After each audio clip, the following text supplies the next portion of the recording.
Hey, what's happening, everybody? It's Cwtjohnsons, the Running Maverick, the Money Maverick, Active Dad. Thank you so much for tuning into this video. I want to share this video with you guys. I was thinking about it. A lot of people have been messaging me and asking me all these questions about fatherhood and husbandhood and single life and just raising kids and doing things like that. So I want to share this video with you guys and kind of explain to you guys pretty much how it is preparing for your first baby, which is 11 years ago that me and my wife had our first child. We have 4.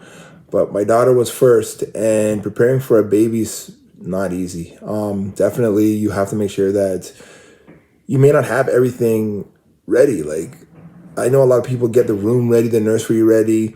They make sure they have all the right stuff, the right diapers, the right food, like all the things that they may need, like the bottles and the baby carriage and the stroller. And definitely when we first started, we didn't even know what we were doing. So we definitely got a stroller, we got a car seat. Even we got the car seat late. And we prepared as much as we could. We didn't even have a nursery. All we had was like a 1-bedroom apartment that we were living in because we had just got married and we had a baby coming. And we pretty much prepared the best way we could. We had like a little bassinet for the baby, and we ended up getting whatever little bottles that we had, and we just did what we had to do, right? Like, when you have your first baby, you can prepare as much as you want, but then when the baby does come, that's when you really figure out what's going on. My wife really didn't have any experience in raising a baby. Neither did I. Like, this is our first child. We didn't really grow up around a lot of other babies. It's more like siblings, and when you're little, you're not thinking about taking care of your little siblings too much. It's more just trying to grow up and have fun and live life. So our first baby was definitely challenging, more on my wife than me, because I had to go to work. And so planning for the first baby, allowing a lot of people, they do definitely get a nursery together. Again, if you hear all that noise upstairs, that's my son, the little one. He's still home. He's not gone to school yet. So definitely, I'm trying to make this video in the daytime where there's more light for you guys to see me and stuff like that, but also to try and minimize all the noise that you guys hear in the other videos. Because again, I try and do these videos with my kids, and pretty much they're upstairs, so it's very hard to get the time, space to do these videos for you guys. But I hope you guys like it. Again, if you guys like these videos, like the content that I'm sharing, you can definitely share and like this video, subscribe to my page. Again, you see all that noise? That's my son playing with his cars upstairs. And so, like I said before, it's really hard to make these videos for you guys, but I do it because I want to share my experience with you guys, my stories with you guys, and then, build this page. So planning for the first baby wasn't easy, but we did what we could. Definitely the hospital visits were harder on my wife than on me, because I went to work and she had to take the transit to these appointments, and all these appointments were downtown Toronto. And at the time we lived in Brampton.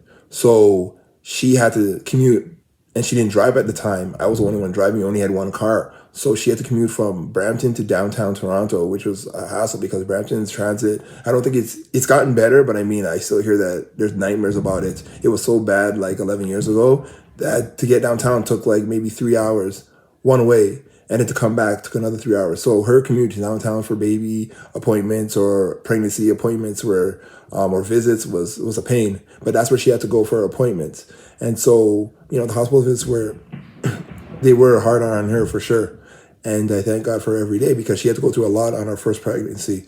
Next, the nurses. A lot of the nurses, you take it any way you want. This is my experience and this is what I saw. But a lot of the nurses don't have children. They have experience in delivering children, but a lot of them don't have any kids of their own. So definitely when they're giving you advice, it's more advice that they've either learned but they haven't experienced it. So when my wife had my daughter, she didn't use any kind of epidural. She did a vaginal birth. All my kids were vaginal birth. And pretty much the nurses were fascinated by it, because a lot of the pregnancies that they see and deliveries that they see are, they do the C-section. They cut the stomach and take the baby out. And a lot of times, what I've heard, they make more money that way. So the hospital. So at the end of the day, they push that. And but my wife is a trooper. She couldn't take the needle. So again, it was straight birth. And I think that's the best way to do it. Definitely. My wife says it's a hot pain. It hurts a lot. But definitely, it's only for a time, and then she's better after. She doesn't have to deal with the scar or the cut that needs to heal now. So again, if you could do it I guess they call it the harder way now, I don't know. Anyways, the doctor came in for a second. He wasn't even usually there. We have 4, right? But I can tell you from the first delivery, the doctor wasn't really there for most of it. He was in and out, and that was it. He came in just to check the baby, make sure the baby was all right, and he was gone. So again, the delivery process definitely is done by the nurses. They do a lot. The doctor just checks it out and makes sure everything's fine, and he leaves. But okay, that's my experience.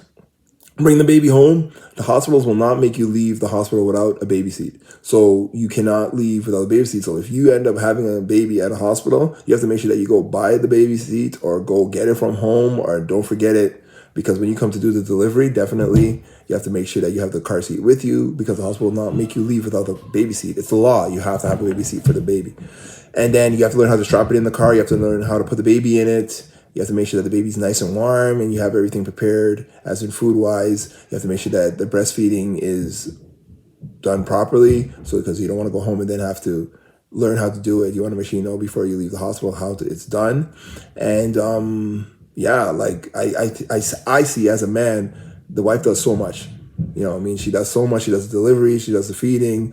The first baby, definitely, when the baby woke up in the night, my wife took care of it. She's a trooper. She ended up doing the breastfeeding. I slept so I could go to work. A lot of people, whatever your balance is, do whatever way you can. If it works out a little bit different for you, okay, it is what it is.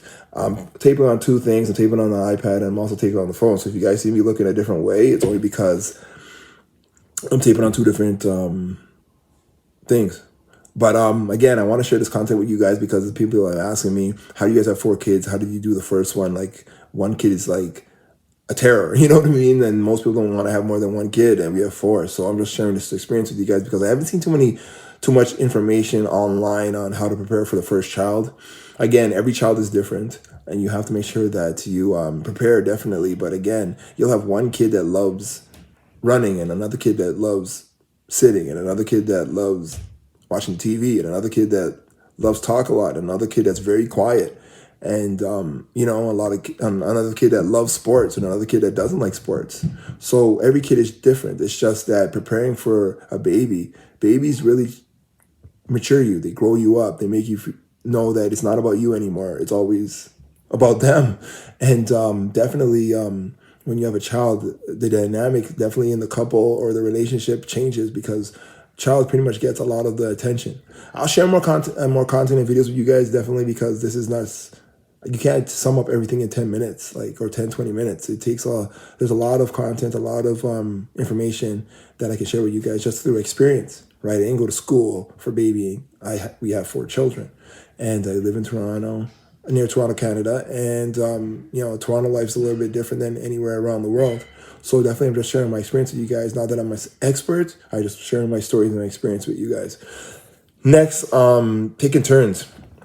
Definitely taking turns with feeding, definitely with a challenge, right? Because again, breastfeeding, I think definitely babies need that breast milk. I know a lot of people want to do the formula.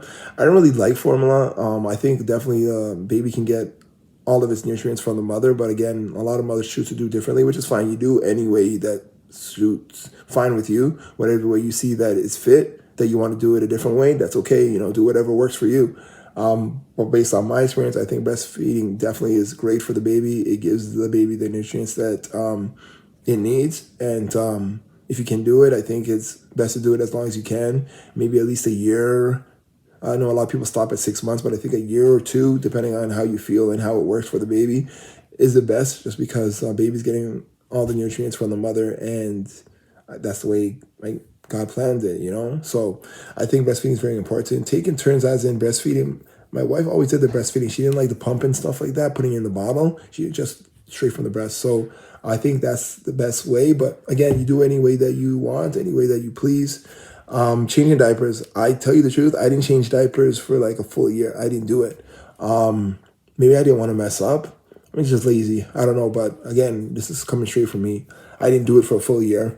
With my new babies, with our other kids, I change the diapers when I can. But my first daughter, I didn't change her diaper for a full year. I don't know. Like I said, I don't know if it was a fear or just laziness. I think you can't be scared of changing the diaper. Like if a baby poos or pees on you, while you're changing the diaper, you just got to clean it up. That's it, right? It's not an embarrassing thing for a man to change a diaper. It's very easy, but I know a lot of men don't do it, and a lot of men that do it, my hat goes off to you that you man up and do your manly responsibilities, because it's important. It's always important to bond with your child and show the other party that you can get it done too, right? This is Active Dad. And again, I'm talking to ladies and men. You do any way you can. Like, it's always good to share the responsibility. Spending time. Definitely when I was younger and we had 2 children, because we have 2 older and 2 younger, I was working way more than I am now, as in out of the house. And I was just trying to be the provider, trying to do what I got to do. They say, a lot of people say that the man's supposed to be the protector, provider, and the woman's supposed to be the nurturer and the one that stays at home and stuff like that. And again, you do it any way you want, any work balance, work-life balance you want to do, whatever couple balance you guys do, whatever works for you, that's for you. You know what I mean? Like, a lot of times people want to give advice, but again, 1, they don't have no children. 2, they're not in a relationship. And 3, it's kind of like your relationship is not going to be the same as somebody else's. So any way it works for you and your other party, that's the way you do it, right? Like, whatever works, whatever keeps it together, what keeps the love going, whatever keeps the sanity and stress low, do what works for you. That's it. Do what works for you. And again, like I said, with the older children, when they were younger, I was working a lot more. I was out of the house. I was working like 15, 16-hour days. I was away a lot because I was working. And so my wife took care of a lot of that stuff, and I wasn't home to see certain things. But now, as we have another pair of younger ones, I'm home a lot more. It's like a second chance at doing it. And like I said, I change way more diapers now than I do with the younger ones now that I have than the older ones were young. And that's okay, trial and error. Everybody has a different life, a different journey, and whichever way it works for you, works for you. But this video was just to show you guys that definitely preparing for your first baby, it's a lot of work. But again, it can be done, and not to stress yourself out. You're not going to get everything off the bat. But again, try as much as you can. Like, a lot of people think that they're the experts at certain things, but again, like I said, every child is different, every baby is different, and every situation is different. So you can prepare as much as you want, but when the time comes for you to get it done, it's different. It's totally different.